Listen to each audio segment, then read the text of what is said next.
चलो शुरू करते हैं। अब मैं बैच की कुछ पहले डिटेल्स बोलना चाहूंगा।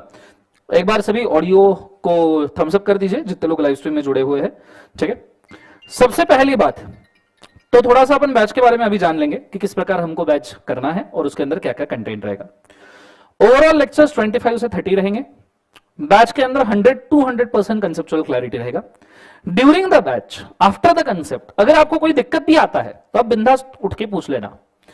1 मिनट के लिए पागल कहला जाओगे कोई दिक्कत नहीं, पर अगले 6 महीने तक कहला जाओगे बहुत दिक्कत है, ठीक है। तो जो भी है, जिधर से भी पढ़े हो, जैसे भी पढ़े हो, पर आप बिंदास पूछ लो, डरने की कोई जरूरत नहीं है। तुमने कोई भी सवाल पूछा, आंसर देना मेरा काम है। तुमने पूछा सर गधे को पैर कितने, मैं बोलूंगा ओके 4, मैं 5 बोलूंगा 6 बोलूंगा, उससे कोई फर्क नहीं पड़ता, डिपेंड्स किसने कितने देखे। बोलो हाँ है ना, तो तुमने आंसर देना है। सेम प्रॉमिस मुझे तुमसे भी चाहिए। मैं अगर तुम्हें कोई सवाल पूछ रहा हूं तो तुमसे मुझे आंसर चाहिए, क्योंकि देखो तुम्हारी मूर्त पत्थर वाली नहीं है। तुमको ऑलरेडी ठोक ठोक के बहुत जमा कर दिया इधर उधर से। अब वो बने हुए मूर्त में मेरे को और कुछ तुम्हें नक्शे काम करना है, समझ रहे हो तुम। तो टास्क बिकम डिफिकल्ट। तो मेरे को पहले ये समझना जरूरी है कि तुम्हारे दिमाग में चल क्या रहा है। अगर मैं ये जान लूंगा तुम्हारे दिमाग में चल क्या रहा है तो उसको मैं ठीक कर सकता हूं, ठीक है। तो उसको अगर मुझे ठीक करना है तो मुझे पहले जानना जरूरी है कि तुम्हारे दिमाग में एक्चुअल चल क्या रहा है। आर यू अंडरस्टैंडिंग मैं क्या कह रहा हूं? जोर से बोलो एक बार, यस और नो। तो मैं कोई भी सवाल पूछूं, जैसे मैंने तुमको बोला गधे को पैर कितने, बोलो कितने। ये हुई बात।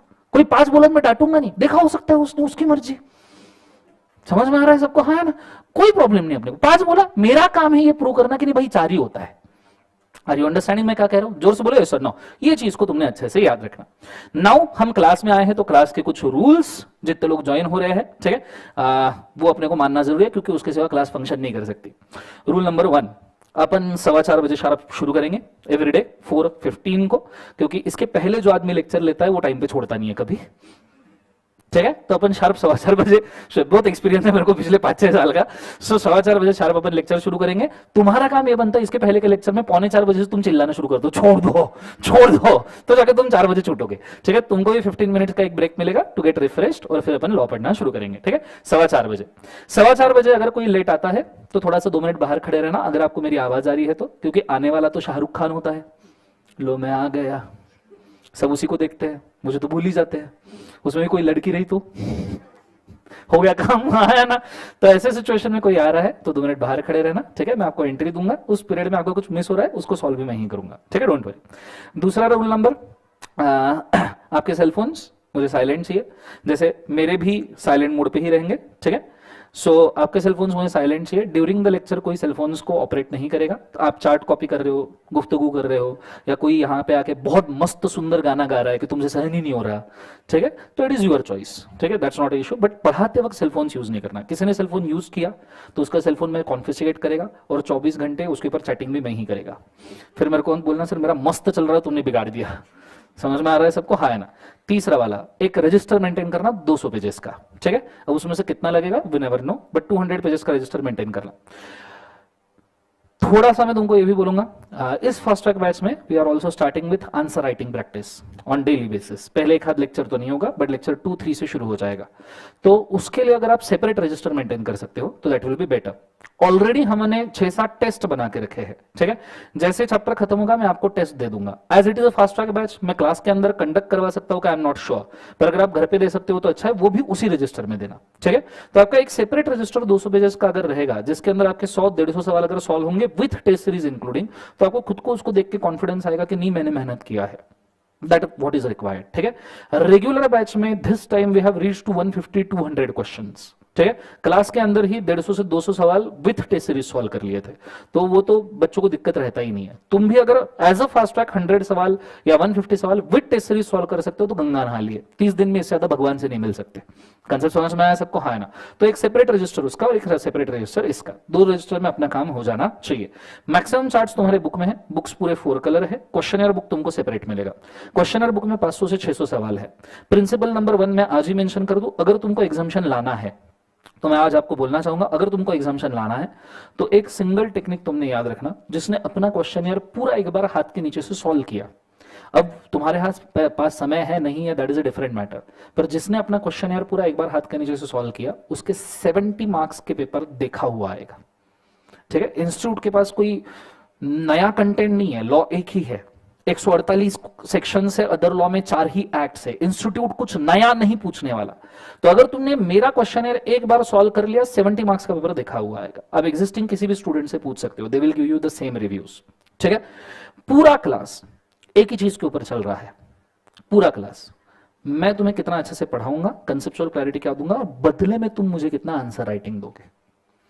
ये डील अगर अपना फिक्स हो जाए, तुम्हारे सब्जेक्ट की जिम्मेदारी मेरी। डे 1 जितना मैं बोल रहा हूं उतना करोगे, तुम्हारे सब्जेक्ट की जिम्मेदारी मेरी। 1-2 सवाल क्लास में सॉल्व करेंगे, मैं तुमको 4 से 5 सवाल होमवर्क दूंगा अपने क्वेश्चनर के, जाने का सॉल्व करने का। घर जाने के बाद में तुमको 1-1.5 घंटा लॉ के लिए देना पड़ेगा, इसीलिए तुम फास्ट ट्रैक ज्वाइन किए हो। मेरे पास जादू की छड़ी नहीं है, डे 1 पे मैं मेंशन कर दूं मेरे पास जादू की छड़ी नहीं है। It is a mutual work, smart work. If you properly do it तो अपना रिजल्ट अच्छा आ सकता है।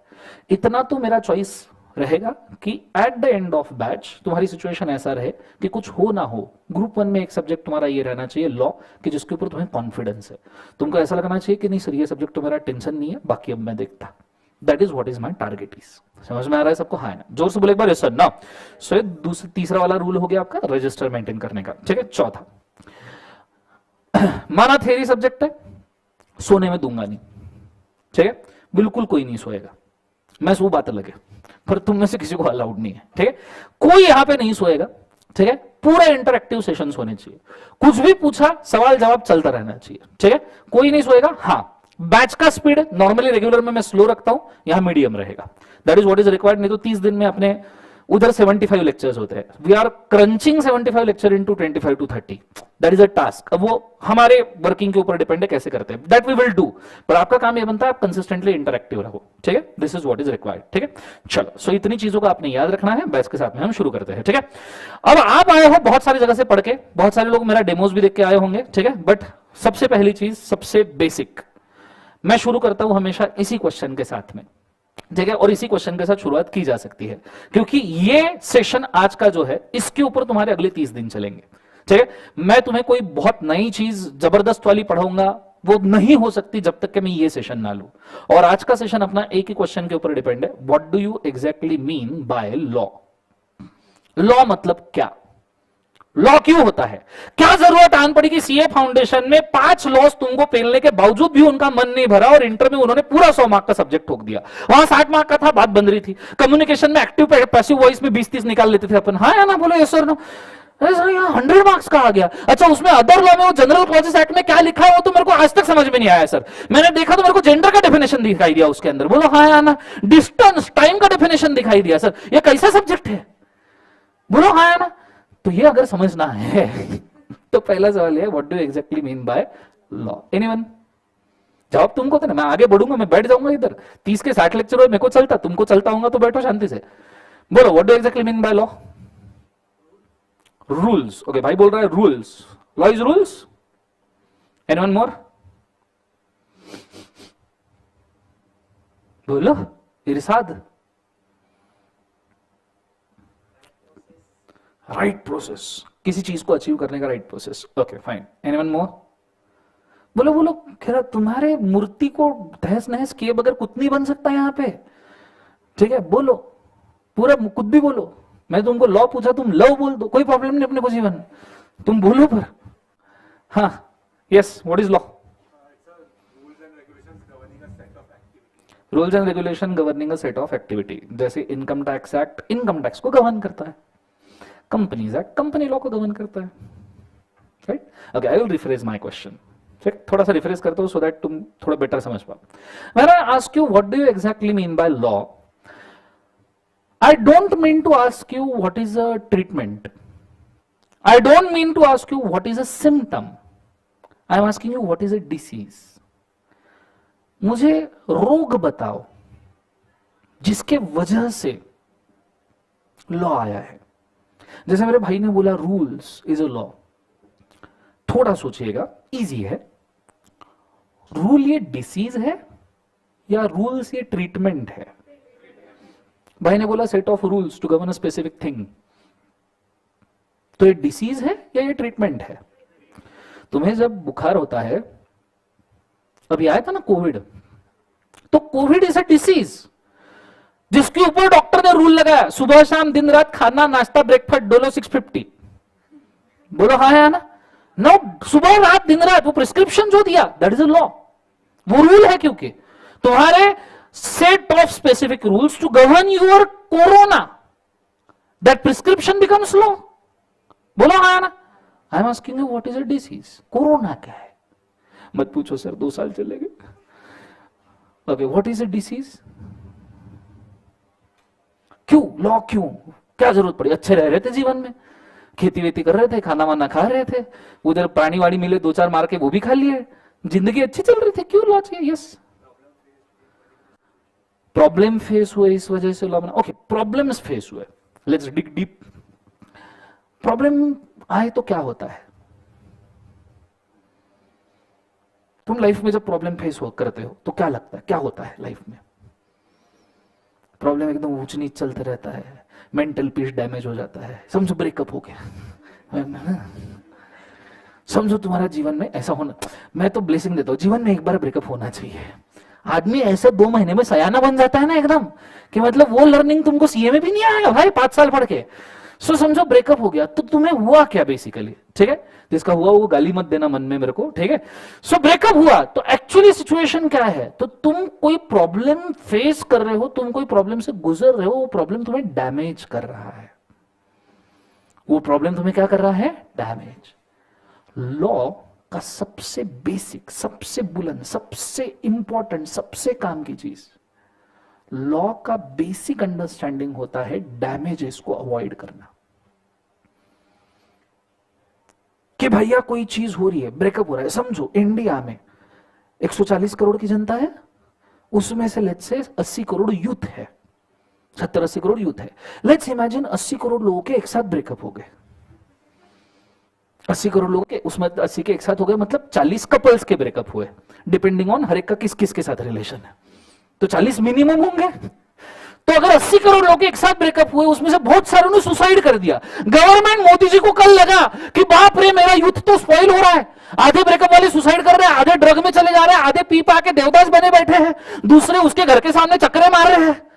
बोलो हाँ है ना? तो मोदी जी को लगा this needs to stop, otherwise youth will go have a, India में काम कौन करेगा अगर यूथ ये करेगा तो? बोलो हाँ है ना? तो मोदी जी ने लॉ लाया मित्रों, आज रात 12 बजे से कोई भी आदमी ने प्यार करना बंद। इसके लिए मस्त ड्राफ्ट लगाया गया कि कोई लड़का लड़की से नहीं मिल सकता 18 साल के पहले, इंटरनेट पे जाके चैट भी नहीं कर सकता, वहां जाके वीडियो नहीं सॉरी मतलब ऐसा लॉ बनाया मोदी जी ने। अब ये क्यों बना? क्योंकि भाई साहब यूथ को डैमेज हो रहा था, यूथ को प्रॉब्लम हो रहा था, वो सफर कर रहे थे, उससे देश को प्रॉब्लम हो रहा था, देश को डैमेज हो रहा था, देश सफर कर रहा था। And that is why there is law, कि प्यार नहीं करने का। कंसेप्ट समझ में है? So this is the basic understanding. तुम किसी भी चीज में ये चीज लगाओ, दुनिया का कोई भी लॉ उठा लो, दुनिया, I am not just speaking about India, you take any goddamn law of world, उसका एक सिंपल बेसिक रहेगा, डैमेज से रोकना। That is the only thing you can expect from law. Otherwise law की जरूरत ही नहीं है। तुम्हारे घर वालों ने भी जब तुमको डिसिप्लिन लगाया होगा ना, तुमने कुछ तो भी काड़ी की होगी तभी लगाया होगा। घर वालों ने तुमको, जब तुम एक रात मम्मी आज पार्टी करने जाओ, तुम पार्टी करने निकल लिए, रात को 1 बजे तक वापिस ही नहीं आए, जब तुमको रात को 1 बजे नशे में दूध देखा घर वालों ने कि कहां से आया होगा ये, तब घर वालों ने बोला कि 9 बजे के पहले तुम्हारे को घर पे चाहिए। क्यों आया? क्योंकि उनको दिख रहा था कि भाई साहब डैमेज हुआ है और इससे उनको भी डैमेज हो सकता है। बोलो हाँ है ना? जोर से बोलो, then there comes a law. This is a very simple basic. Are you understanding मैं क्या कह रहा हूं? जोर से बोलो एक बार, यस और नो। तो ये चीज को याद रखना। रजिस्टर लाया है सबने, लिखो पहला। अच्छा, एक सेपरेट रजिस्टर मेंटेन करो, हाँ अच्छे से। चलिए,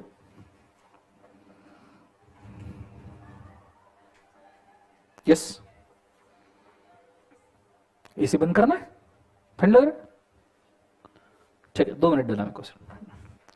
ओके, सो सबसे पहला सेंटेंस लिखना, क्वेश्चन लिखना, what is law.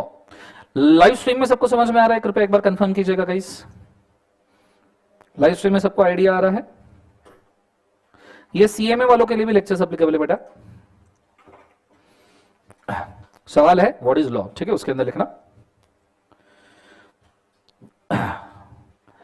Law basically means Law basically means the terms and conditions. Law basically means the terms and conditions applied to the group of people. Law basically means the terms and conditions applied to group of people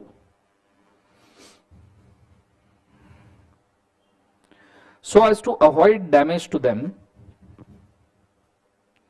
so as to avoid damage to them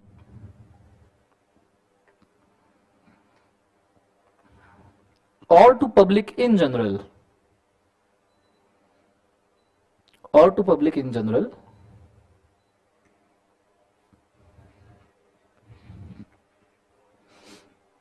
is called as law.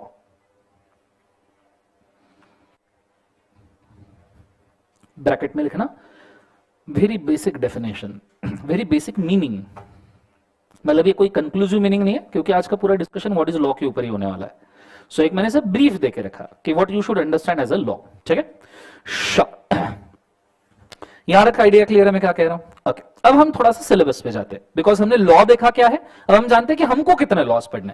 Syllabus सबको पता है, as you're in fast track batch उतना तो मैं at least expect कर सकता हूं. बोलो हाँ या ना. Okay, so tell me syllabus में क्या क्या है. हमें सबसे पहले कितने मार्क्स का पेपर है? 100 मार्क्स कन्फर्म. ओके, अपने सहूलियत से नहीं है, ठीक है. 100 मार्क्स का पेपर है और 100 मार्क्स में से 60 मार्क्स किसको है? कॉर्पोरेट लॉ को. एंड बचे हुए 40 मार्क्स अदर लॉज को. अदर लॉज में कितने टॉपिक है? 4.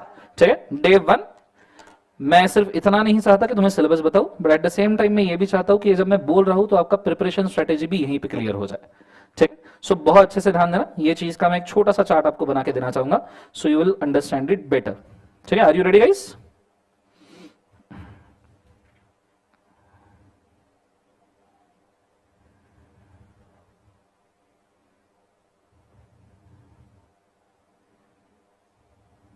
One second.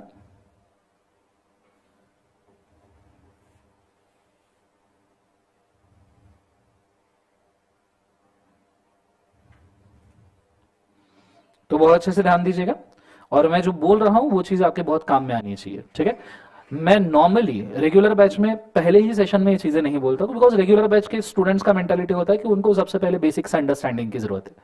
But you are already set with some terms, so इस सेशन को मैं थोड़ा सा 5वें 6वें सेशन से पहले खींच रहा हूं. सो यू शिल गेट एन अंडरस्टैंडिंग तुम्हें प्रिपेयर किस लेवल पे करना है. ठीक है.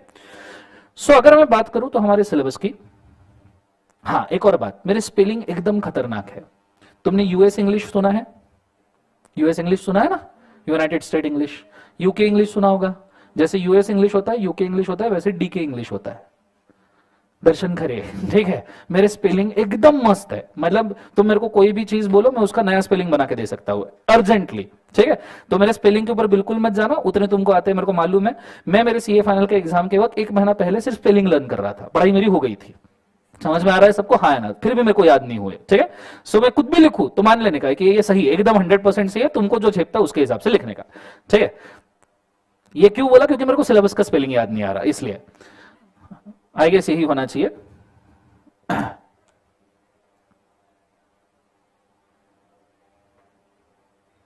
सो अगर हम बात करें हमारे सिलेबस की तो हमारा syllabus that is of 100 marks. ये बेसिकली हम कितने पोर्शंस में डिवाइड करते हैं बच्चों? 2.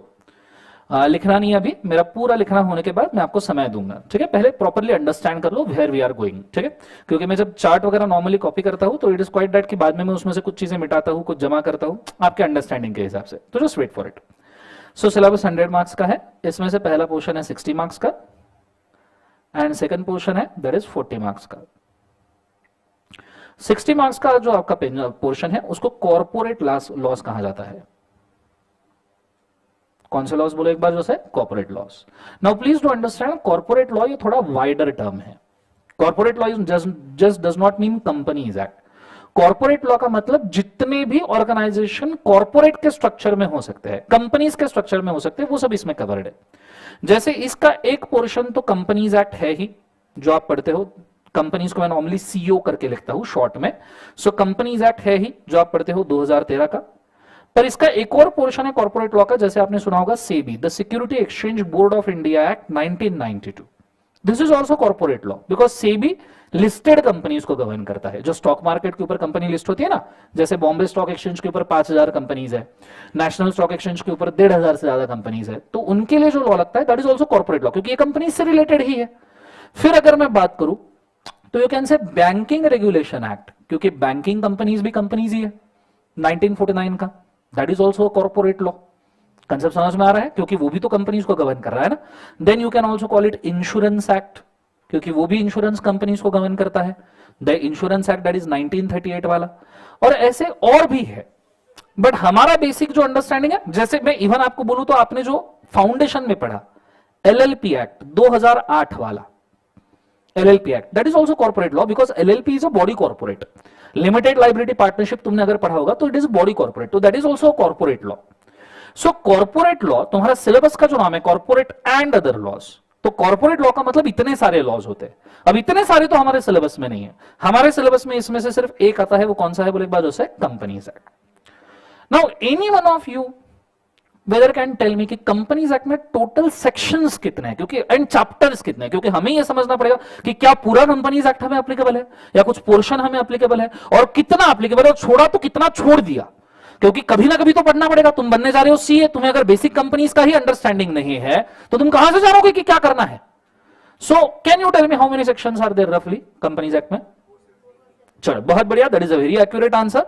आपको टोटल नंबर ऑफ सेक्शंस जो है वो है 470, ठीक है। How many chapters are they divided into? There are 29 chapters. कितने चैप्टर्स है बोले एक बार? 29।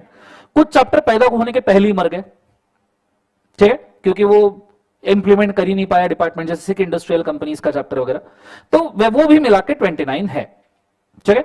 एक दो प्लस माइनस होंगे, वो टाइम टू टाइम अमेंडमेंट के हिसाब से होते हैं। अब इसमें से सीए इंटर पे तुम्हें कितने एप्लीकेबल है सेक्शंस? तो दैट इज अ 148। अब 148 इज अ डिजिट नंबर। इसमें से भी 10-12 सेक्शंस डिलीट हुए हैं और 2-4 ऐड हुए हैं, तो विल सी कौन से 10-12 डिलीट हुए। हर चैप्टर में आपके नोट्स में स्टार्टिंग में मैंने लिख के रखा है कि ये चैप्टर में से 5 सेक्शन डिलीटेड है, so you don't have to bother about it, but रफली डिजिट नंबर वाइज 148, ठीक है। एंड उसमें से टोटल चैप्टर्स जो आपको एप्लीकेबल है वो कितना है बोले एक बार, जो 10 चैप्टर्स। Are you understanding? इसका मतलब यह होता है कि भाई साहब still there is a portion of near to 320 sections other than this 148 जो आपको पढ़ाया जा सकता है, ठीक है। अब कब तो पढ़ाया जा सकता था सीए फाइनल पे, अब सीए फाइनल में ही लॉ नहीं है, तो माइट भी तुम्हारी ही एक ऐसी बैच रहेगी, तुम्हारी और नवंबर 23 वाली, तुम ही एक ऐसे पर्सन रहोगे जिन्होंने कंपनीज एक्ट के सिर्फ 148 सेक्शंस पढ़े होंगे, तो तुमको बचे हुए 320 सेक्शंस माइट भी तुम पढ़ोगे ही नहीं, क्योंकि तुमने अगर मई 23 में एग्जाम क्रैक कर लिया, जब तुम फाइनल पे जाओगे तो फाइनल में कंपनीज एक्ट है ही नहीं, तो तुम तो 320 सेक्शन पढ़ ही नहीं रहे हो ना बचे हुए, फिर तो तुम्हारा वो तो लॉस हो गया। सर लॉस छोड़ो, नहीं पढ़ना है मजा आ गया सर, ये खुशखबरी अभी दे दी तुमने। तो बच्चा ऐसा नहीं है, कंपनीज एक्ट तुम्हारा कोर एरिया है, ठीक है। यू नीड कब ऐसे नहीं, पर कैसे ना कैसे तो पढ़ना ही पड़ेगा। आर्टिकलशिप में पढ़ना पड़ेगा, आर्टिकलशिप के बाद पढ़ना पड़ेगा, जॉब करते वक्त पढ़ना पड़ेगा, बिकॉज इसको पढ़े बगैर ऑप्शन नहीं है जीवन में, ठीक है। अभी वो ये सोच रहे हैं कि भैया पूरा कंपनीज एक्ट पूरे 470 सेक्शन उठा के सीए इंटर पे डाल दे, क्योंकि फाइनल में उनको नहीं रखना है। इसका मतलब क्या है? ये एग्जाम में पास होने का है बाकी कोई मतलब नहीं है, क्योंकि ये एग्जाम में पास होना बहुत जरूरी है, नहीं तो 470 झेलने पड़ेंगे। आइडिया क्लियर है? डोंट वरी, अपन अच्छे से करेंगे इसको, ठीक है। सो 10 चैप्टर्स हमें एप्लीकेबल है, but this you should keep in mind as a professional also कि भाई साहब ये बच्चे जो 19 चैप्टर है वो कहीं ना कहीं पल्ले पढ़ने पड़ेंगे, ठीक है। ओके, अब ये इस पूरे सिचुएशन के लिए आपको 60 मार्क्स है। कितने मार्क्स है बोले एक बार? 60, ठीक है। बेसिकली प्रिपरेशन स्ट्रेटेजी आपका नियरली ऐसा होना चाहिए, ये 60 मार्क्स का। 10 में से आप गिन चुन के कुछ 6 चैप्टर्स सिलेक्ट कर लो, ठीक है। इन 10 में से भी मैं आपको बोलूंगा 6 चैप्टर्स सिलेक्ट कर लो जो बड़े चैप्टर्स है, जो आपको 40 मार्क्स के लिए आते ही है। 6 चैप्टर्स 40 मार्क्स के लिए आते ही है। इन चैप्टर्स में आपका मास्टरी होना चाहिए। मास्टरी का मतलब इनका हर सवाल तुमने पढ़ा है, हर सवाल लिखा भी है, तो इसे मास्टरी कहते हैं। लैंग्वेज मास्टरी किसको कहते हैं? ऐसा कब कहते हैं कि तुमको इंग्लिश पूरा अच्छे से आता है? जब तुम उसको बोल भी सकते हो और लिख भी सकते हो, उसे मास्टरी कहते हैं। तो हम इसको मास्टरी कह रहे हैं, लॉ का मास्टरी। अगर आपको ये 6 सब्जेक्ट्स का 6 चैप्टर का मास्टरी चाहिए तो इसमें आपको 40 मार्क, ये 40 में से आपको 35 मिलने ही चाहिए। अगर आपका मास्टरी है तो ये 40 में से 35 आपके होने चाहिए। ठीक है, ये प्रिपरेशन का सिंपल स्ट्रेटेजी है। ये 40 में से 35 चाहिए ही चाहिए। बचे कितने? 20 मार्क। चलो 20 में से हमको 7-8 भी मिले तो भी हम पास है। मतलब सिर्फ कंपनी लॉ के बेसिस पे भी पास हुआ जा सकता है, if you do it very appropriately, plan करके। समझ में आ रहा है मैं क्या कह रहा हूं? जोर से बोलो, यस और नो। सो इसमें से आपने 7-8 मार्क्स भी ला लिए तो आपका काम हो गया ना, 35 + 7 8 पासिंग निकल गया। पर इस क्लास में तुम पासिंग के लिए नहीं हो, ठीक है? बचे हुए 40 और है ना, राइट? ये 40 में तुमको 4 चैप्टर्स है, 4 चैप्टर्स में 3 लॉज, ठीक है? तुम्हारा वो बचपन वाला सबसे favourite, the Indian contract act, 5 special contracts, agency, guarantee, bailment, pledge, बोलो हाँ है ना, इंडेमनिटी, श्योरिटी वगैरह, ये छोड़ने का ही नहीं। और लकीली इसका वेटेज 10 मार्क के आसपास है। इसमें अगर तुमने मिट्टी खाई तो उसे मिट्टी खाना नहीं कहते, उसे किलो किलो से मिट्टी खाना कहते हैं। समझ में आ रहा है मैं क्या कह रहा हूं? क्योंकि तुम बचपन से पढ़ रहे हो कॉन्ट्रैक्ट एक्ट, तुम्हें इसका बेसिक पता है। चलो ठीक है, कॉन्ट्रैक्ट नए होंगे पर तुमको पता है ये एक्ट कैसे गवर्न होता है। So this should be your forte, इसमें कोई दो मत एडजस्ट नहीं किया जाएगा। फिर दूसरा वाला जिसका तुमने अकाउंटिंग किया है बचपन में, negotiable instruments act. Actually personally मुझे पूछो तो ये लॉ आउटडेटेड है, क्योंकि तुमको पढ़ाया जाता है bill of exchange, promissory note. तुमने तुम्हारी जिंदगी में देखा कभी bill of exchange, promissory note? तुम्हारे छोड़ो, मैंने मेरी जिंदगी में कभी नहीं देखा। समझ आ रहा है तुम्हें? चेक देखा होगा, चलो ठीक है, उतने प्रोविजन प्रैक्टिकल है वो रखनी चाहिए, तो अभी भी bill of exchange promissory note पे ले जा रही है। तो प्रैक्टिकली इम्प्रैक्टिकल लॉ है, ठीक है, पर इसका वेटेज बहुत तगड़ा है। प्रॉब्लम वो है 15 मार्क्स, तो इसको भी बहुत तगड़े लेवल से करना पड़ेगा। कुछ ऐसे टॉपिक है जिसके ऊपर सवाल आता ही है, cheque, holder in due course, dishonour, इसके खास खास बोल दूंगा, वही उसी में से आएगा। ठीक है, वो ये 15 में से अपन इसमें ज्यादा टारगेट नहीं करेंगे, अपन 10 मार्क। इधर कॉन्ट्रैक्ट के मेरे को पूरे 10 चाहिए, याद रखना। नहीं मिले तुम्हारा पेपर मैं लेके चल जाऊंगा, याद रखना जीवन में। ठीक है, ये इस पे कोई दो मत नहीं हो सकता। समझ में आ रहा है? वो साउथ इंडियन मूवी में होता है ना, एक आता छोटा मोटा सा विलन जिसको हीरो एक कान के नीचे बजा के भगा देता है, इट इज लाइक दैट। इससे झगड़ने का नहीं है, इसको कान के नीचे बजाने का, गायब। ठीक है, थर्ड वाला, द जनरल क्लॉजेस एक्ट।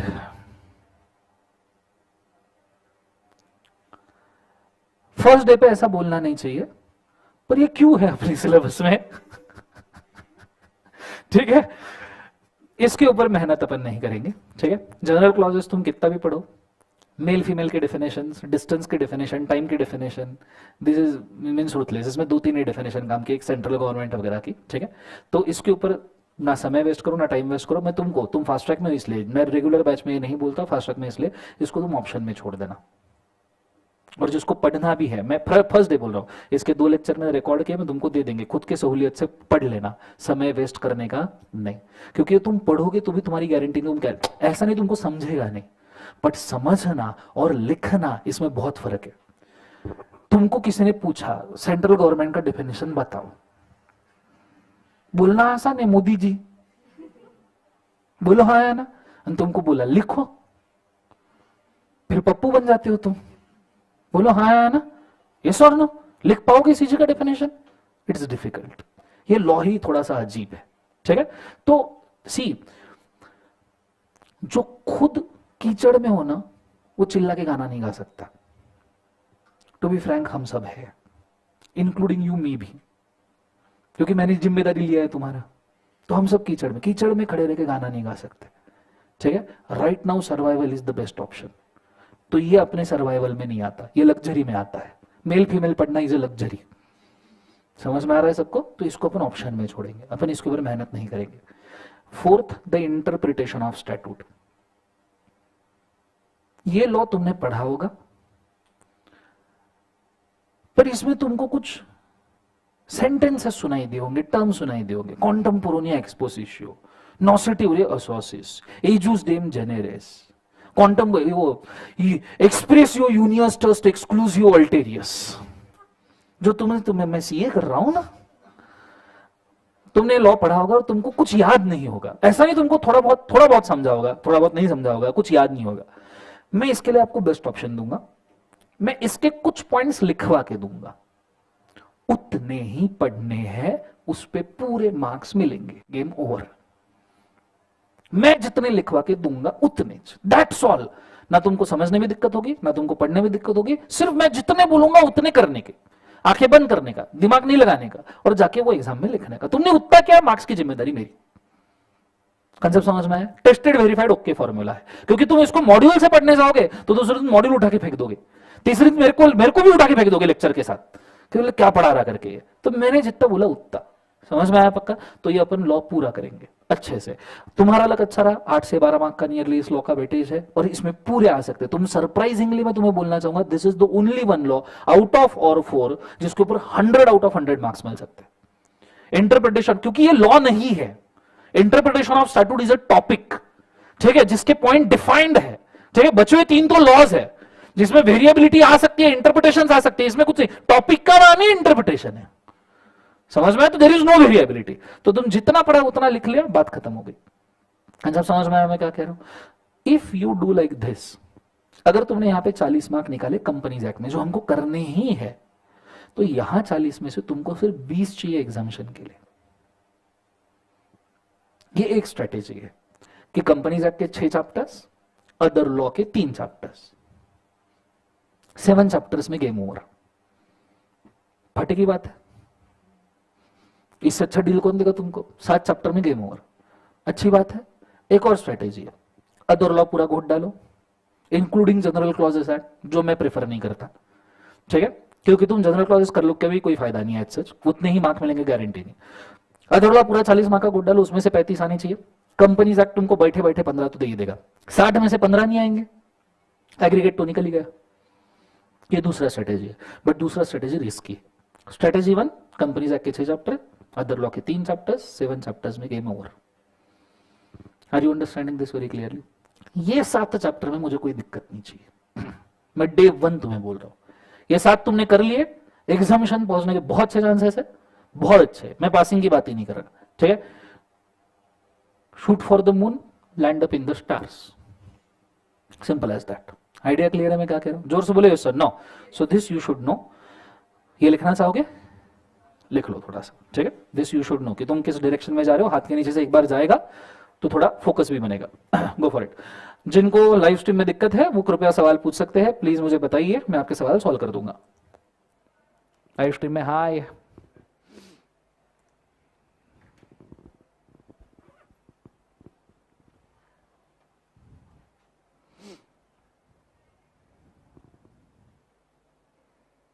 अच्छा एक छोटा सा नोटिस है, मंडे है आज, मंडे के लेक्चर्स आपके थोड़े से शॉर्ट रहेंगे स्पेसिफिकली, ठीक है। आज का लेक्चर जैसे आपका 5:30 तक ही रहेगा, सिर्फ मंडे का। रीजन ये है कि मंडे को we have some process at our room, पूजा वगैरह रहता है 6 बजे, so I have to rush on the Mondays only, ठीक है। बाकी टाइम आपका उल्टा एक्स्ट्रा ले लिया जाएगा, ठीक है।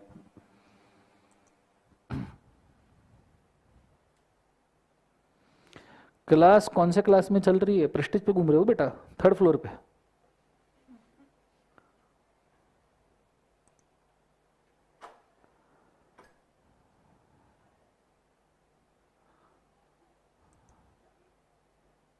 आ जाओ बेटा, अंदर आ जाओ।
ओके सर, मेरी थोड़ी इंग्लिश में दिक्कत है। सेम ईयर बेटा, सेम पिंच, कोई बहुत बड़ी बात नहीं है, सॉल्व हो जाएगा। आप सिर्फ आंसर राइटिंग के ऊपर फोकस कीजिए, it will be the same.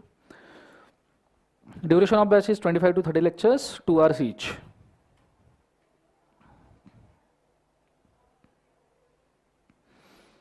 Let's end till January बेटा। शुभम, शुभम मोरे, जनवरी एंड तक नोटिफिकेशन आएगा तो उस वक्त हम आपको गाइड कर देंगे।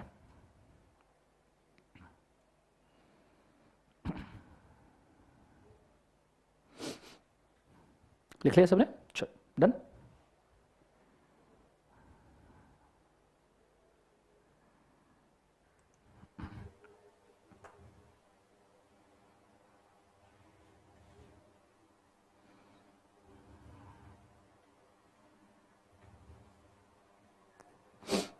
हो गया सबका?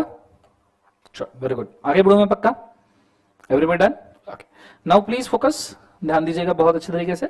अब ये तो मैंने आपको मेंशन कर दिया, आपका बेसिक स्ट्रेटेजी क्या होना चाहिए, किस प्रकार हमको आगे बढ़ना है, एक्सेट्रा। ठीक है, नाउ व्हाट इज लॉ हमारा हो गया, हमारा सिलेबस क्या है ये हो गया। Now we will move towards कि बेसिकली हमको लॉ का कंटेंट आज क्या क्या देखना है। ठीक है, now I will jump on very simple thing.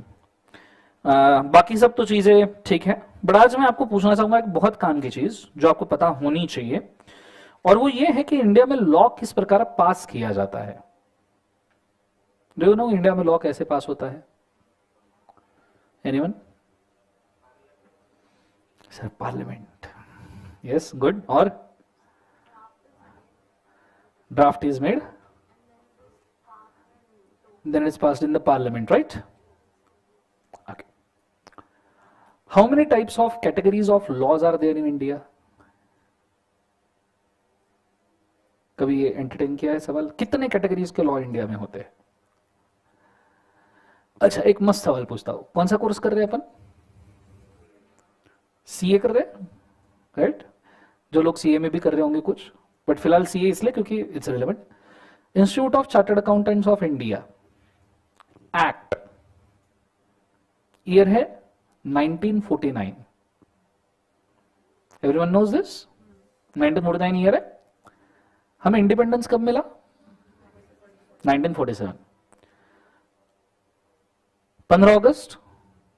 तो हम 26 जनवरी क्यों मनाते हैं? क्योंकि उस दिन कॉन्स्टिट्यूशन आया। 26 जनवरी कॉन्स्टिट्यूशन आया ना, डॉक्टर बाबा साहेब आंबेडकर जी ने लिखा, फिर हमने इंप्लीमेंट किया। वो कौन से साल आया कॉन्स्टिट्यूशन? 1950। कब आया सब जन बोलो? 1950। इसलिए 26 जनवरी अपन मनाते हैं क्योंकि उस दिन हमारा कॉन्स्टिट्यूशन, लीगली हम इंडिया कॉल किए गए, बिकॉज बिना कॉन्स्टिट्यूशन का कैसे कॉल किए जाएंगे ना। सो लीगली हम इंडिया बने 26 जनवरी को, legally law wise. Fine, independence 47 में मिल गया था। कॉन्स्टिट्यूशन आएगा तो पार्लियामेंट होगा, कॉन्स्टिट्यूशन आएगा तो पार्लियामेंट होगा ना, बोलो हाँ है ना। कॉन्स्टिट्यूशन 50 में आया तो पार्लियामेंट 50 के बाद आया होगा, और लॉ पार्लियामेंट पास करता है। तो सी एक्ट किसने पास किया? 1949 में। हाय सर, कौन सा कोर्स कर रहे हैं हम? बहुत देर होगी क्या जीवन में? बात सही है, कॉन्स्टिट्यूशन 50 में आया तो पार्लियामेंट उसके बाद आया, पार्लियामेंट ही लॉ बना सकता है, तो 49 में लॉ कैसे आया? अच्छा, सिर्फ सीए एक्ट नहीं, बैंकिंग रेगुलेशन एक्ट का ईयर भी 1949 है। वो किसने बनाया? सर अंग्रेज बना के गए होंगे, वो 47 में चले गए, उसी को इंडिपेंडेंस कहते हैं। So who made the CA act? Sir ये तो हमारे क्या आइडेंटिटी के ऊपर सवाल हो गया है। चलो, इसलिए प्रोसेस बहुत जरूरी है। कितने कैटेगरीज के लॉ है, कहां से निकलते हैं, कैसे पढ़ते हैं, everything you should no. CA बनने जा रहे हो, कल जाके किसी ने पूछ लिया क्या बोलोगे, तेरा लॉ कब बना बता भाई। Right, so that's why basic. ठीक है, now we go through very basics, very basic understanding. ये चीज तुम्हें समझ में आनी चाहिए। ठीक है, नहीं पढ़ी इसके पहले कोई दिक्कत नहीं, ठीक है, that's not at all a problem, but ये चीज अपने को आना ही चाहिए। सो मैंने कुछ चार्ट्स प्री ड्रॉ करके रखे हैं so as to save the time. मैं उन चार्ट्स के थ्रू जाना चाहूंगा, आ जाइए। ओके,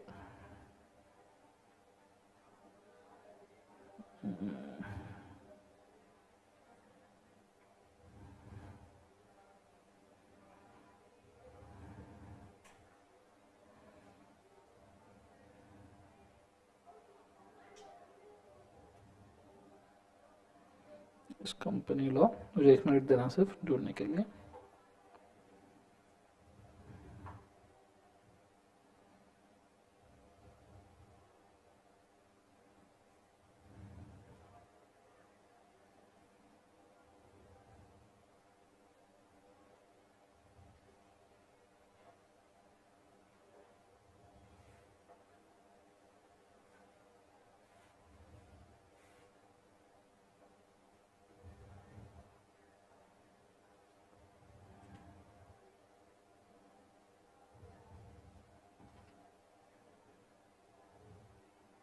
चलो फाइन, यहाँ तो नहीं है बट ठीक है, we can also draw it, draw करके रखा था बट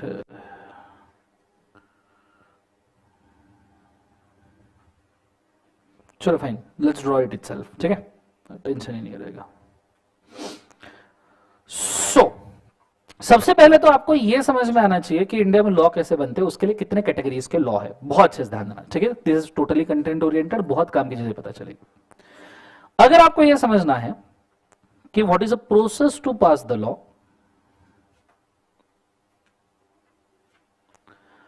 आपको यह समझ में आना चाहिए what are categories of law. और अगर आपको यह समझना है कि what are categories of law, you should understand who have a power to pass the law, क्योंकि जो पास करेगा वही तो कैटेगरीज डिवाइड करेगा। So has a power to pass the law, ये तीनों सवाल एक दूसरे से जुड़े हैं, you can not separate them, हाँ, you can not separate them, तुमको तीनों सवाल एक साथ ही एंटरटेन करने पड़ेंगे। A process to pass the law, categories of law and who have power to pass the law, ठीक है। तो बहुत अच्छे से ध्यान देना। अगर इन तीनों का आंसर आपको चाहिए तो मैं मेंशन करना चाहूंगा, इंडिया में इंडिया का जो अपेक्स लॉ माना जाता है that is constitution of India. The constitution of India have 444 articles. लिखना होल्ड कीजिएगा, मैं आपको समय दूंगा। How many articles are there? सब जन बोलो कितने आर्टिकल्स है? 444। Now what is article? Article mean sections. जैसे हमारे लॉ में सेक्शंस होते हैं, जैसे कंपनीज एक्ट के सेक्शंस को सेक्शन भी नहीं कहा जाता, उनको क्लॉजेस कहा जाता है। तो these are just nomenclature, article, sections, clauses, these are just nomenclature for numberings, ठीक है, कि 444 नंबर्स है, वो आर्टिकल कह लेते हैं। So Constitution of India have 444 articles, and to tell you, Constitution of India is the biggest constitutions among all the constitutions of every country. तुम पूरे 195 कंट्रीज यूनाइटेड नेशंस के हिसाब से उठाओ, उसमें सबसे बड़ा कॉन्स्टिट्यूशन किसी देश का है तो वो इंडिया का है, because of democracy and because of diversification. इतनी ज्यादा डाइवर्सिटी है कि हमको लॉज उतने लेवल पे बड़े क्रिएट करने, जितनी ज्यादा डाइवर्सिटी उतने ज्यादा रूल्स, जितने ज्यादा रूल्स उतने ज्यादा आर्टिकल्स। सो 444 आर्टिकल्स जो कॉन्स्टिट्यूशन ऑफ इंडिया के है, उसमें से ये हमारा अपेक्स लॉ है, this is our base law, जो चीजें जनरेट, क्योंकि इसने इंडिया को इंडिया बनाया है। कॉन्स्टिट्यूशन ऑफ इंडिया ने इंडिया को लीगली इंडिया बनाया है। Are you understanding? नहीं तो इंडिया का वजूद नहीं है। सो कॉन्स्टिट्यूशन ऑफ इंडिया के 444 आर्टिकल्स में से 2 आर्टिकल्स एम्पावर करते हैं लॉ बनाना।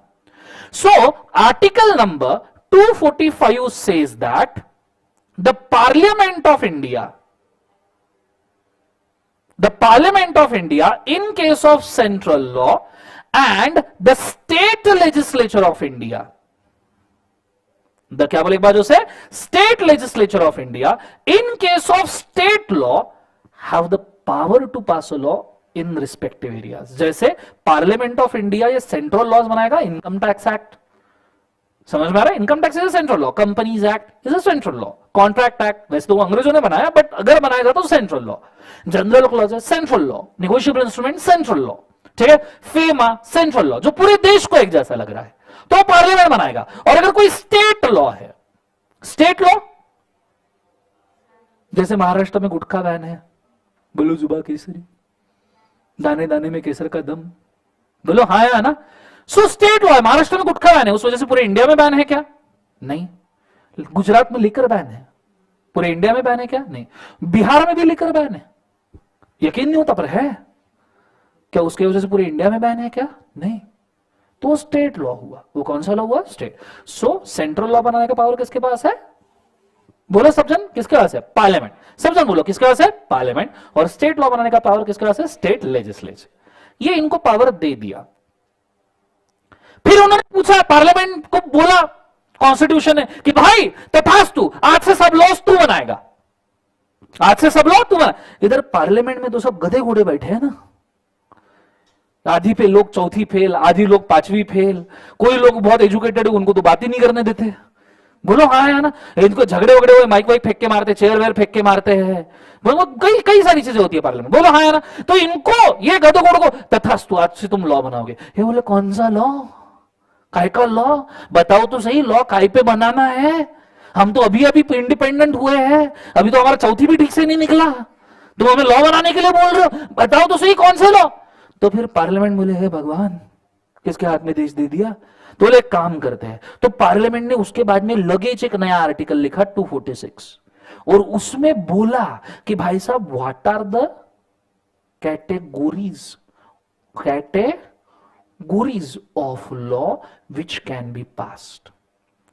तो पार्लियामेंट बोला तथास्तु, पार्लियामेंट को बोला तथास्तु, पार्लियामेंट आता हमको मालूम ही नहीं काहे के ऊपर लॉ बनाना है, हम हमारे घर में रूल नहीं बना सकते, बीवी मार रही है तब से, तुम बोल रहे हो देश के लिए बनाओ, तो कैसे बना, तुम बताओ कौन सी चीज के ऊपर लॉ बनाए। तो फिर 246 ने बोला कैटेगरीज ऑफ लॉ, कि भैया हम बताएंगे कौन से कैटेगरीज।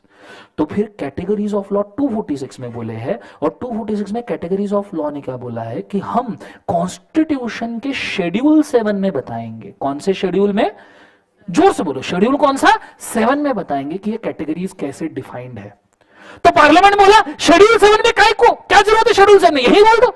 अब ये बोले रुक जा, कितने सब्जेक्ट के ऊपर लॉ बनाने हैं, वो 100-200 के ऊपर है, कॉन्स्टिट्यूशन में 246 में सब्जेक्ट लिखेंगे तो कॉन्स्टिट्यूशन कहां लिखेंगे, वो तो जगह चली जाएगी ना पूरी। तो बोले हम एक शेड्यूल क्यों बनाते हैं, जब ओरिजिनल लॉ में आप कोई चीज लिखो उससे सिर्फ स्पेस कंज्यूम होगा, बहुत ज्यादा आउटपुट नहीं है, प्रोविजन नहीं है, लॉ नहीं है, वो सिर्फ लिस्ट है कि काय के ऊपर लॉ बना सकते हैं। अब लिस्ट का तुम लॉ में डालोगे नहीं, तो उसके लिए शेड्यूल, ठीक है। जैसे कंपनीज एक्ट का शेड्यूल 3 बैलेंस शीट P&L का फॉर्मेट जो तुम ड्रॉ करते हो, वो क्या उन्होंने कंपनीज एक्ट के अंदर ड्रॉ करके दिया है क्या, नहीं, वो कंपनीज एक्ट के शेड्यूल 3 में दिया है, 7 शेड्यूल्स में। तो शेड्यूल में क्या होता है, लिस्ट होती है, फॉर्मेट्स होते हैं, एडिशनल प्रोविजन होते हैं जिनको मेन लॉ में नहीं लिखा जा सकता।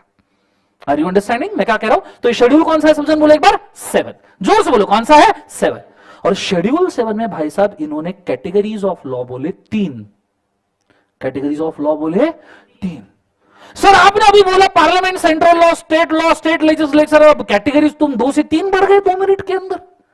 हाँ भाई, पहला इन्होंने कैटेगरी बोला, बोले सेंट्रल लॉ, दूसरा कैटेगरी भाई साहब बोला स्टेट लॉ, और बोले तीसरा एक मुबारक हो 2 पे 1 फ्री, कॉन्करेंट लॉ।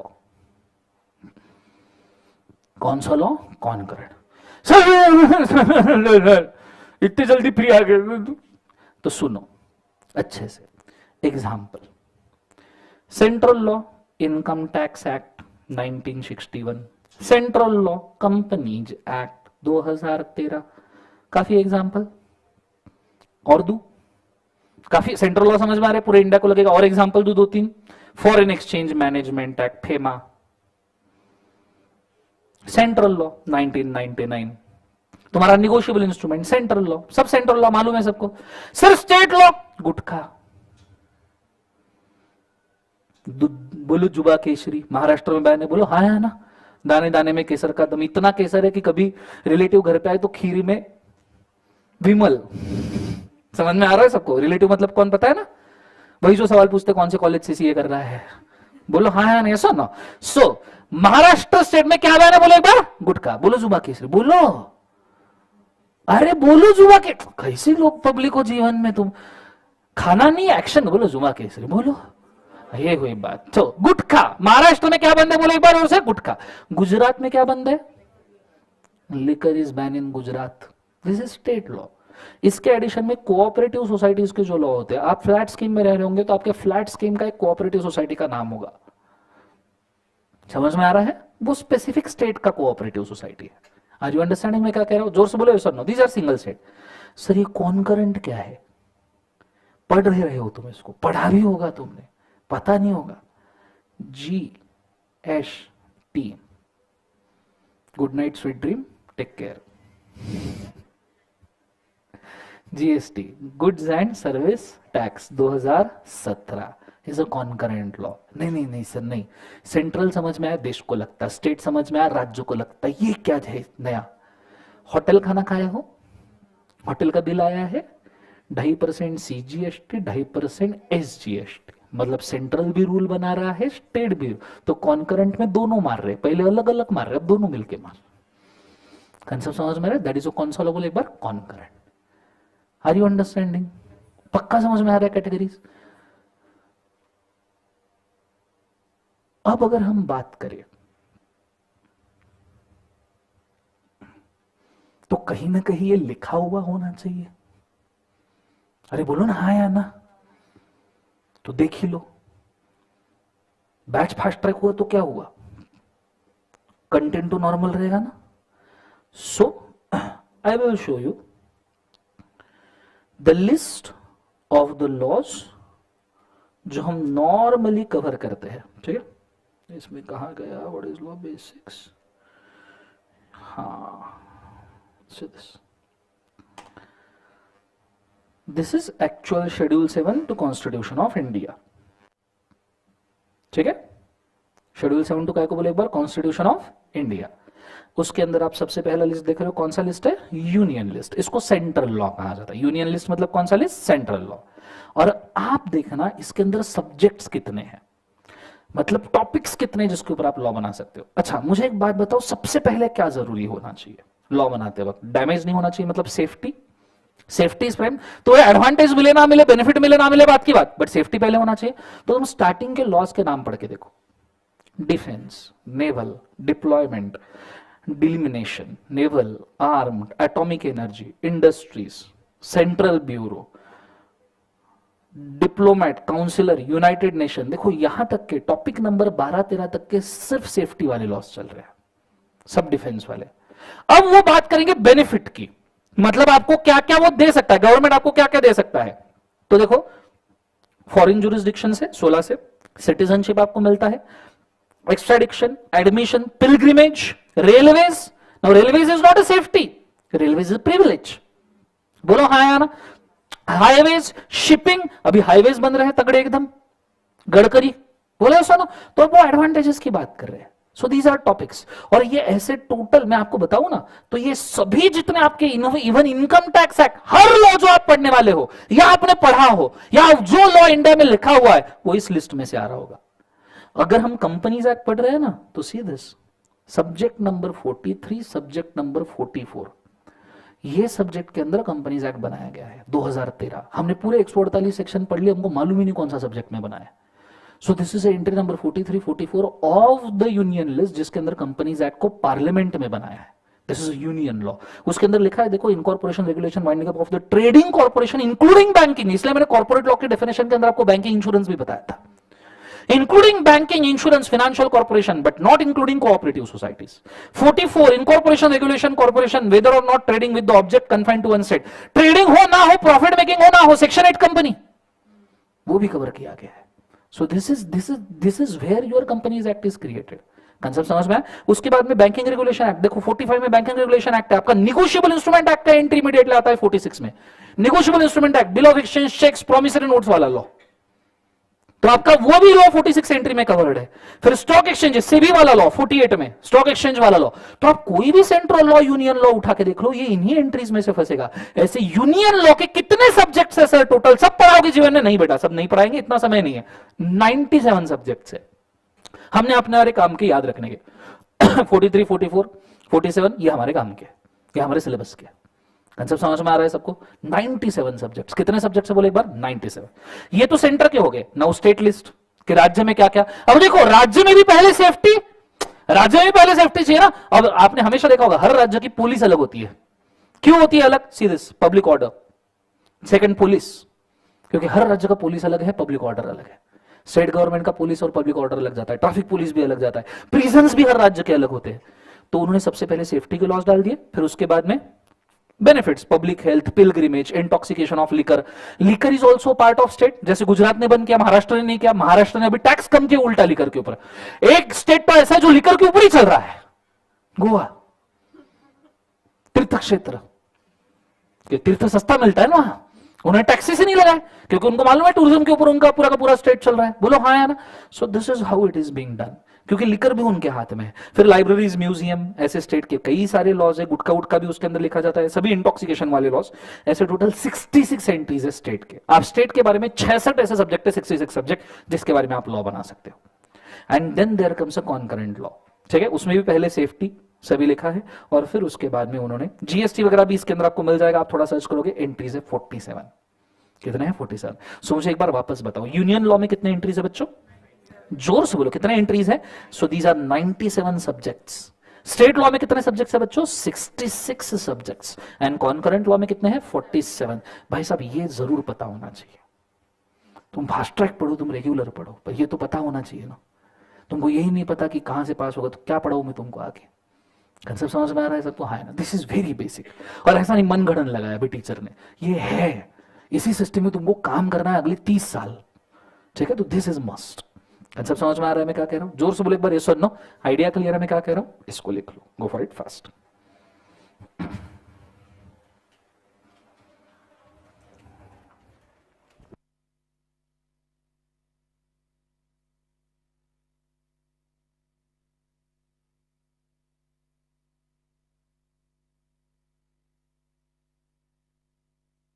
ये सेशन नवंबर अटेम्प्ट के लिए भी वर्क करेगा बेटा अदिति? बिल्कुल करेगा। लाइव स्ट्रीम में कोई दिक्कत है?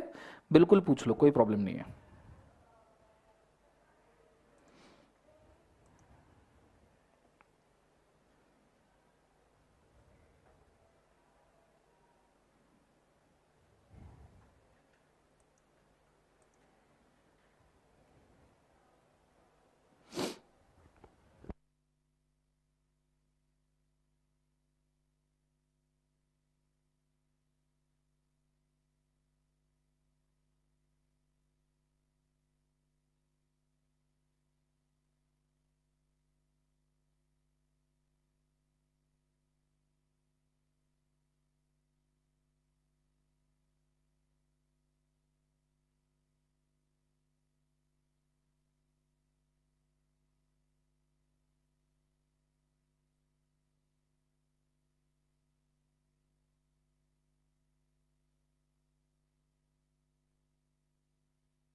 चलो सबका लिखना हो गया?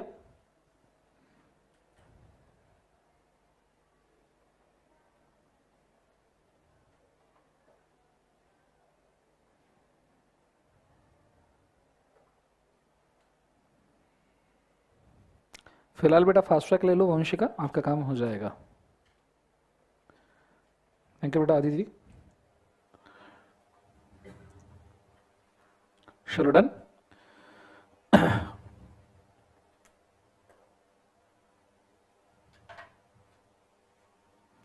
लिखना हो गया सबका? चलो बहुत बढ़िया, उसके नीचे नोट डालना।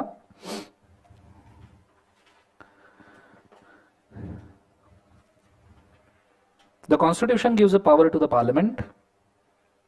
The Constitution gives a power to the Parliament and a state legislature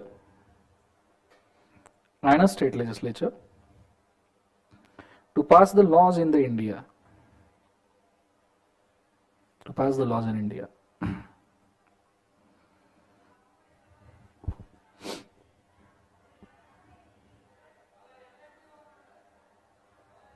Full stop.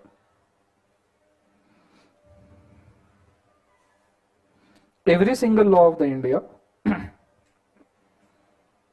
every single law of India is covered in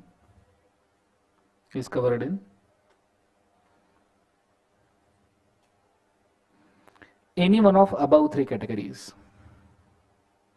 Any one of the above three categories.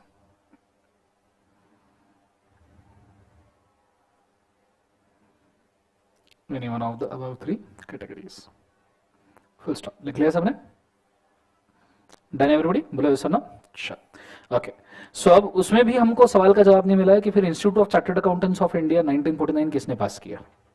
अभी भी सवाल का जवाब मिला क्या? जोर से बोलो. इसका आंसर आपको कल मिलेगा with the pass of process of passing the law. आज सस्पेंस में ही रहो, ठीक है? चलेगा. आज हम काफी करते हैं because this is today's lecture only short because of Monday, ठीक है? कल हम वापस से 4:15 बजे मिलेंगे. कल का लेक्चर रेगुलर टाइम पे आपका शुरू भी होगा और खत्म भी होगा. Only Monday is the exception, ठीक है?